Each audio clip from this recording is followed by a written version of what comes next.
Hello, family. Enjoy this relaxing moment with Surly Tales. Remember to hit the like button, subscribe, and share your thoughts in the comments. It means the world to us. Also, share this video with your friends and loved ones, and turn on post notifications so you don't miss future videos from us. Thank you as you do so. Sit back and relax as we dive into the story. The city of Lagos never truly slept. It shimmered under the glow of neon lights, its streets pulsing with the vibrant energy of ambition, survival, and secrets hidden beneath its glossy exterior. Among the millions of souls weaving through the urban chaos was Amara Nwosu, a young woman of rare beauty, her presence like an uncut diamond amidst stones.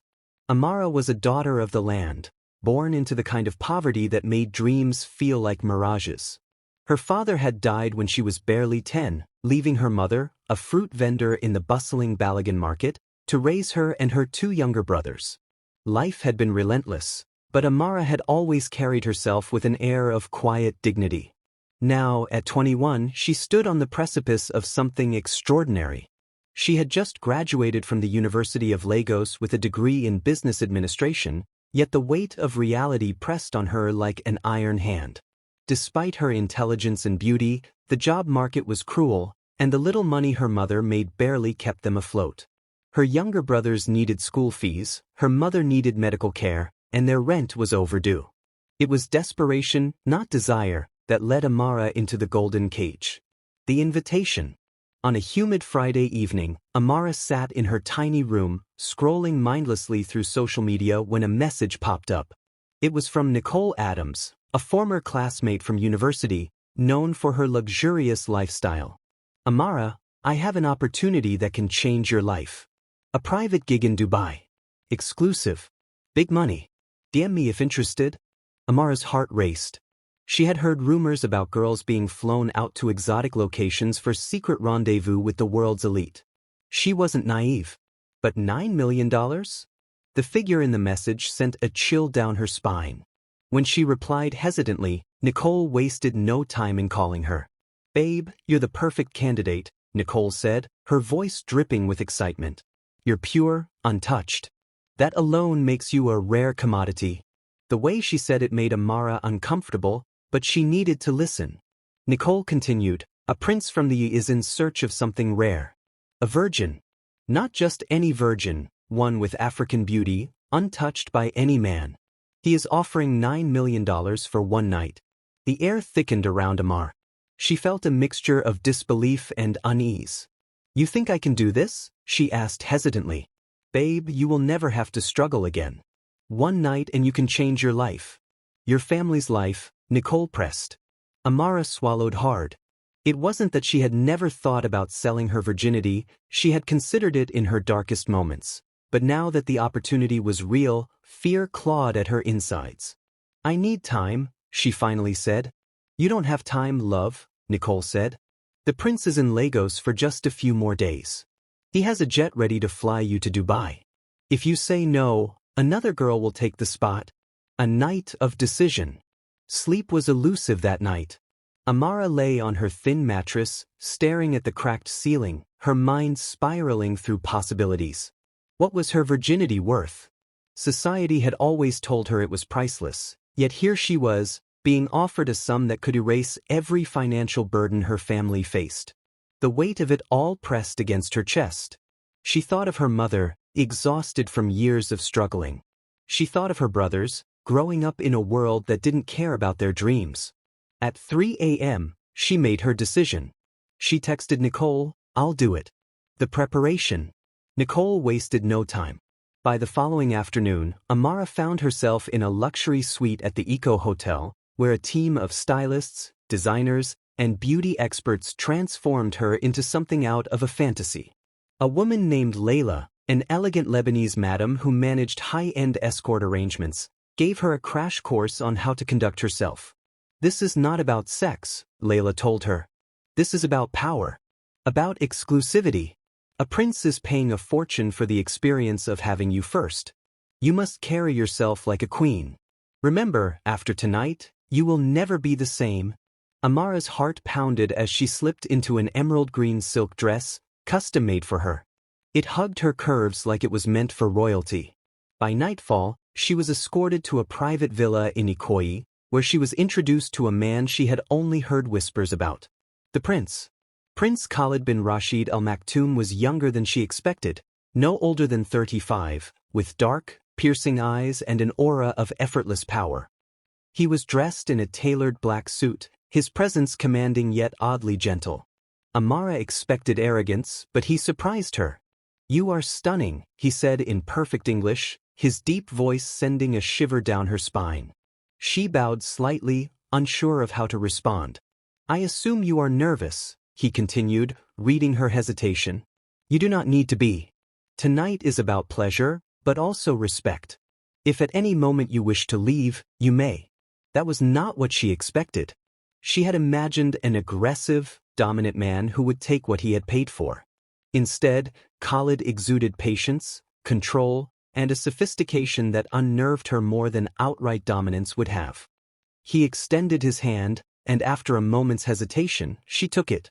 The night had begun. The price of a new life.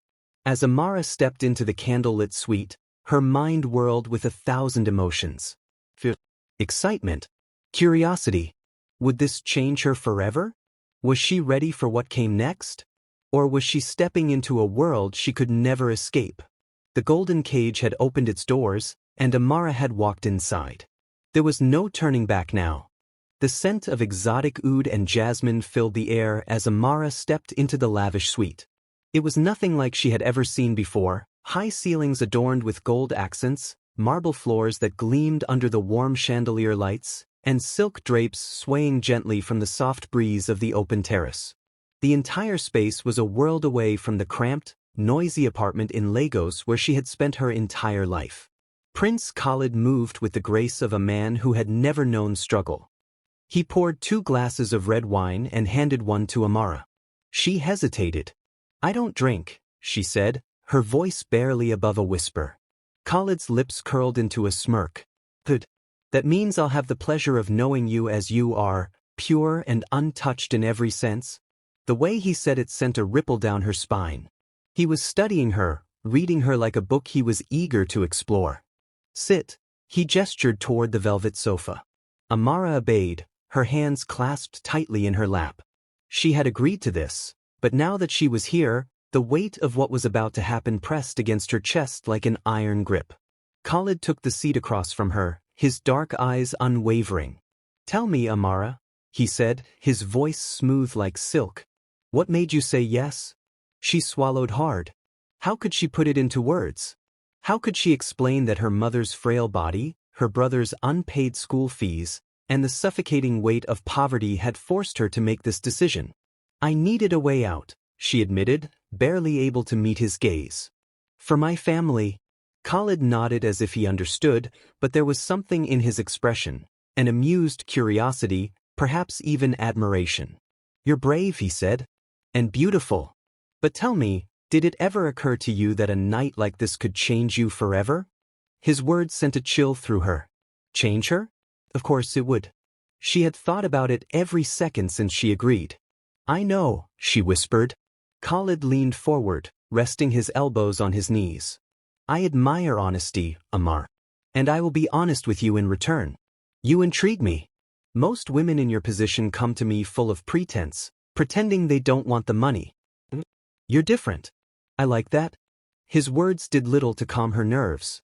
He stood up, extending his hand. "Come." Her pulse pounded as she slipped her fingers into his, allowing him to guide her through the suite. He led her to a private terrace overlooking the city, the skyline glittering like a sea of diamonds. "Do you know why I chose you?" he asked. She shook her head. "I could have had any woman. Models, actresses, daughters of billionaires," he said, his gaze steady. "But I wanted something rare. Something untouched. Something no other man has ever experienced." Amara felt the weight of his words settle deep inside her. It wasn't just about her body. It was about the idea of her. The rarity. She had become a luxury. A prize. And yet, for all his power, there was something oddly gentle about him. "You're scared," he observed. "I don't know what to expect," she admitted. Khalid's expression softened. Then let me show you. The moment of no return. He led her back inside, his movements slow and deliberate. The suite was dimly lit now, the golden hues of the lamps casting a soft glow over the silk-covered bed. Amara stood there, frozen, her heart hammering. Khalid stepped behind her, his breath warm against her ear. I won't hurt you. She closed her eyes, steadying herself. This was it. The moment where her old life would end, and a new one would begin. He turned her gently, lifting her chin so that their eyes met. Tell me, Amar. Do you want this? A long pause filled the air between them. Did she? Or had she already crossed the line where her wants no longer mattered? Finally, she whispered, yes. And with that, the golden cage closed around her. The aftermath. When Amara woke, the first thing she noticed was the silence. The room was still bathed in the golden hues of the dim lighting, but something felt different. She turned her head, expecting to see Khalid beside her. But the bed was empty. Her heart lurched. Had it all been a dream? The soreness in her body told her it was real. She sat up slowly, her mind clouded with emotions she couldn't quite place. Relief? Regret? Then she saw it. A small, velvet box sitting on the bedside table. With trembling fingers, she reached for it, opening it cautiously. Inside was a necklace, a single diamond, flawless, suspended on a delicate gold chain. And beneath it, a handwritten note. For the woman who intrigued me. The price was paid, but your worth is beyond measure. Until we meet again. Her breath hitched. Was this the end? Or just the beginning? The necklace felt heavy in Amara's hands, far heavier than it should have been. The single diamond glowed under the dim light, its brilliance a stark contrast to the emotions raging inside her. Her mind was a battlefield of conflicting thoughts, relief, guilt, uncertainty, and an unsettling sense of something she couldn't quite name. Khalid was gone. No goodbyes. No final words. Just a note, a diamond, and the unshakable realization that her life had changed forever. She slipped out of bed, wrapping the silk sheets around her as she moved towards the grand window overlooking the city. The streets of Lagos stretched far beyond her sight, teeming with people who would never know what had just transpired within these walls. She exhaled sharply. It was over. Or so she thought. The price of a decision. Amara dressed in silence, slipping into the emerald green gown she had worn the night before. When she stepped out of the suite, she was greeted by Layla, the Lebanese madam who had overseen her preparation. Good morning, darling, Layla purred, looking her over with a knowing smile. How do you feel? Amara hesitated. How did she feel? Was she supposed to feel something specific? She settled on a simple answer. Fine. Layla chuckled. That's what they all say the morning after. Amara shifted uncomfortably. Where is he? The prince? Layla raised an eyebrow. Gone. Back to Dubai. The words hit her with an unexpected force. She had known this was just one night, a transaction with a clear beginning and end, but somehow, a small part of her had expected something more. Layla handed her an envelope. It was thick, stuffed with $100 bills. A little extra from His Highness, she said. And of course, the full $9 million has been wired to the account you provided. Amara's breath caught in her throat. The number had always felt surreal, but now it was real, more money than she had ever seen in her entire life. You should be happy, Layla said, watching her closely. You're a very rich woman now. The word tasted foreign on her tongue. She clutched the envelope tightly, forcing herself to nod. Yes, she murmured. I am. The reckoning. Leaving the hotel, Amara felt like she had stepped into a different version of reality. The air smelled the same, the streets were just as chaotic, but she wasn't the same girl who had walked into that suite the night before. She hailed a cab and gave the driver her address, her fingers tracing the edges of the envelope in her lap. When she arrived at her family's tiny apartment, she hesitated at the door. She had dreamt of this moment, the moment she would be able to change her family's life. And yet, standing there, she felt an overwhelming fear. Would they ask where the money came from? Would they look at her differently if they knew the truth? Taking a deep breath, she pushed the door open. Her mother was seated on their worn-out couch, peeling yams for dinner. Her younger brothers, Chidi and Ibuka, were arguing over the television remote. It was a normal evening for them. Nothing had changed. Except everything had. Amara, you're back, her mother said, smiling warmly. How was your trip? Amara forced a smile. It was good. She set the envelope on the table. Her mother frowned. What's this? Amara's heart pounded. A gift, she said carefully. Her mother opened the envelope, and the moment she saw the thick stack of money, her eyes widened. Jesus Christ, she gasped, covering her mouth. Her brothers stopped arguing and turned to stare. Amara, where did you get this? Her mother demanded, her voice trembling. Amara swallowed hard. She had rehearsed this conversation in her head 100 times, but now that it was happening, she had no idea what to say. She hesitated. I got an opportunity. A once-in-a-lifetime business deal. Her mother's eyes narrowed. Business deal? Amara nodded. Yes. And there's more. I have enough to get us a new house, to pay off all our debts. Chidi and Ibuka can go to the best schools. We don't have to struggle anymore. Tears welled up in her mother's eyes. She reached for Amara's hands, squeezing them tightly. My daughter, you have saved us. Amara forced a smile. Save them. At what cost? A taste of wealth. Within a week, Amara moved her family into a luxurious apartment in Lekki. The shift was drastic, from a cramped one-room apartment to a fully furnished 3-bedroom home in a gated estate. Her mother cried the day they moved in.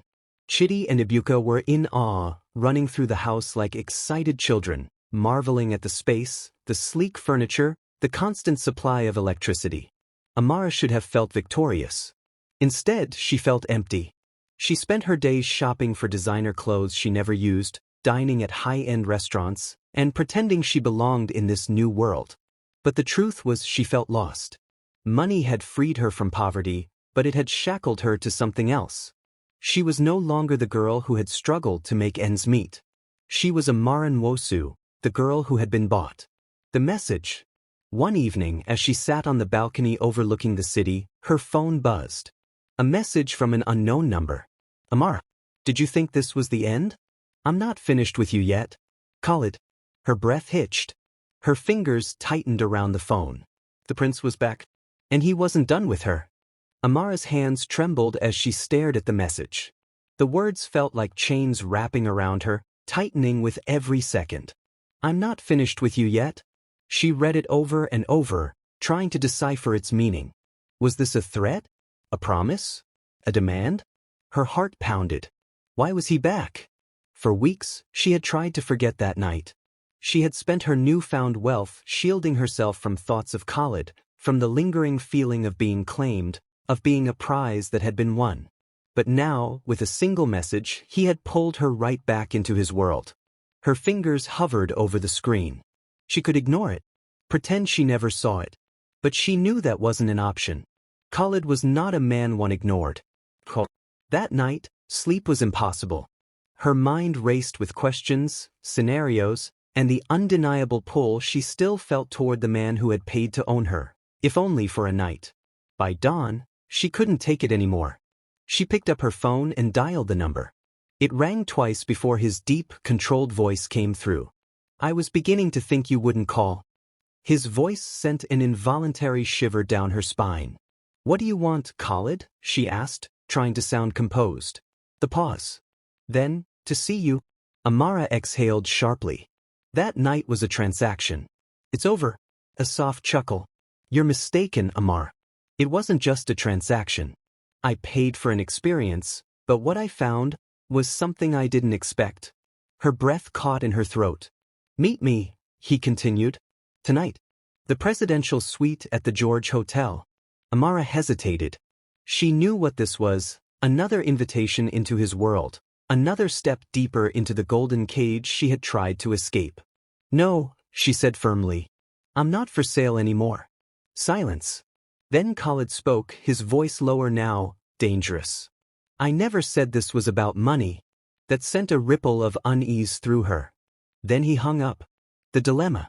Amara spent the entire day restless, pacing the halls of her new home, her mind at war. Why did he want to see her? What did he mean when he said this wasn't about money? For weeks, she had convinced herself that Khalid had forgotten about her, that she had been just another indulgence for a man with endless wealth. But now it was clear, he had never forgotten her. By evening, her resolve was crumbling. She needed answers. She needed to see him. The reunion. Dressed in a fitted black dress, Amara stepped into the luxurious lobby of the George Hotel. Every step felt like a betrayal of the life she had tried to build after that night. A private elevator took her to the presidential suite. The doors slid open, revealing a lavish space bathed in warm golden light. And there he was. Prince Khalid stood by the window, dressed in a crisp white shirt and tailored black trousers, a glass of whiskey in his hand. He turned at the sound of her entrance, his dark eyes locking onto hers with an intensity that made her stomach tighten. "You came," he said, a small smirk playing on his lips. Amara folded her arms, trying to steady herself. "I need to know why you called me here." Khalid took a sip of his drink before answering. "Because I haven't stopped thinking about you." Her pulse quickened. "I don't belong in your world." He set his glass down and walked toward her, his presence overwhelming. "And yet, here you are." Amara took a step back. "I won't be your plaything, Khalid. I've moved on." Khalid's expression darkened. "Have you?" She hesitated, and he seized the moment. "I could have any woman," he said, his voice dangerously soft. "But I chose you. And not just because of your innocence. There's something about you, Amara. A fire. The depth. Something I can't let go of." Her breath hitched. "Come with me to Dubai," he said suddenly. Amara's eyes widened. "What?" "Spend a week with me. No money, no contracts. Just you and me." Panic clawed at her chest. "A week? Alone with him?" "I can't," she said quickly. Khalid's gaze didn't waver. "Why not?" "Because I know what this is," she whispered. "You're used to getting what you want. And right now, you want me. But what happens when you get bored?" His jaw tightened. "You think this is a game?" "Yes," she said, her voice stronger now. "And I refuse to be another piece in it." Silence stretched between them, heavy and suffocating. Then Khalid did something she didn't expect. He laughed. A deep, rich laugh that sent shivers down her spine. "You are unlike anyone I've ever met," he admitted, shaking his head. "And that is exactly why I'm not giving up." Amara swallowed hard. "I should go." He stepped closer, his fingers brushing against her arm. "Think about it, Amara. No pressure. Just an invitation." His touch sent fire through her veins, but she pulled away. Without another word, she turned and walked out of the suite, leaving behind the man who had bought her once. And who was now trying to claim her all over again. The drive home was a blur. Amara barely noticed the city lights flashing past, nor did she register the faint hum of the car's engine. Her mind was consumed by one thing: Prince Khalid's invitation. Dubai. A week. No money. No contracts. Just her and him. The offer lingered in her thoughts, tempting and terrifying in equal measure. The part of her, the part that still felt the weight of that $9 million night, wanted to say no. She had already given him a piece of herself once. Did she dare risk giving him more? Yet, another part of her, the part that had been restless even after all the money, was intrigued. Khalid was dangerous, intoxicating, and unlike anyone she had ever met. He had seen something in her, something even she struggled to define. By the time she reached her apartment, her heart was still waging war against itself. She needed advice. She needed Nicole. A friend's warning. Nicole Adams was draped in a silk robe, sipping champagne when Amara arrived at her penthouse in Banana Island. Nicole had been the one who introduced her to this world, and now, she was the only person Amara trusted to be brutally honest.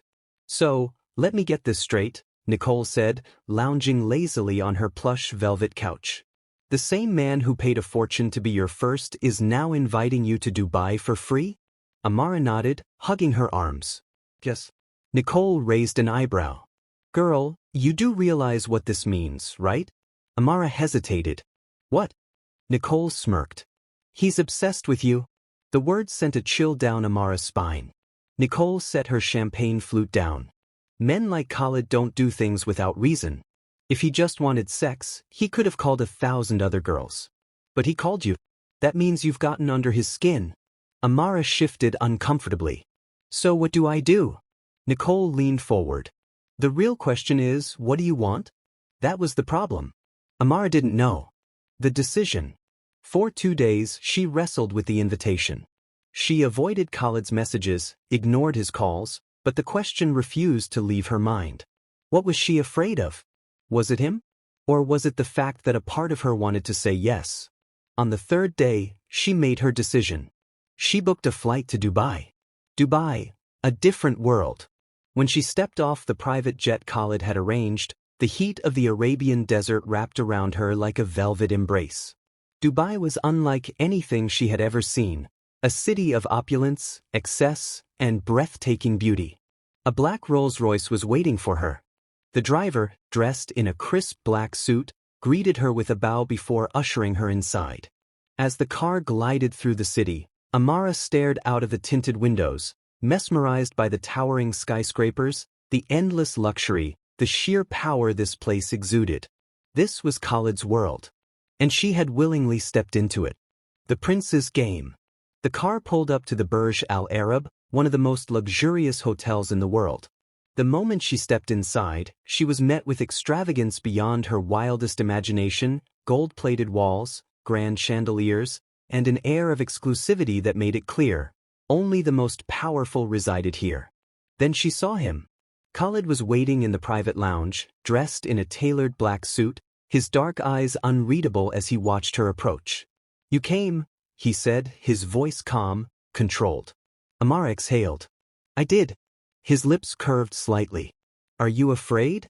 "No," she lied. Khalid stepped closer, his gaze never leaving hers. "Good." He extended his hand. She hesitated for only a second before placing her fingers in his. His grip was firm, warm. "This week," he said, leading her toward the elevator, "you are mine. No contracts. No money. Just you and me." The way he said it sent a ripple of anticipation through her. She wasn't sure if she had just made the best decision of her life. Or the most dangerous one. The beginning of something more. That night, Khalid didn't touch her. Instead, he took her on a moonlit yacht ride, showing her the beauty of his city, the life he had built. He spoke of his childhood, his responsibilities, his loneliness. And for the first time, Amara saw the man beneath the title, beneath the wealth. Khalid wasn't just a prince. He was a man who had everything, yet still felt like something was missing. And for reasons she couldn't understand, he had chosen her. As she stood beside him, watching the city lights reflect on the water, she realized something terrifying. She wasn't just playing his game anymore. She was falling for him. And that was the real danger. The end. If you enjoyed this story, we invite you to give it a like and subscribe to our channel. Your support motivates us to keep bringing heartwarming stories almost every day. We are very grateful for your support. See you soon.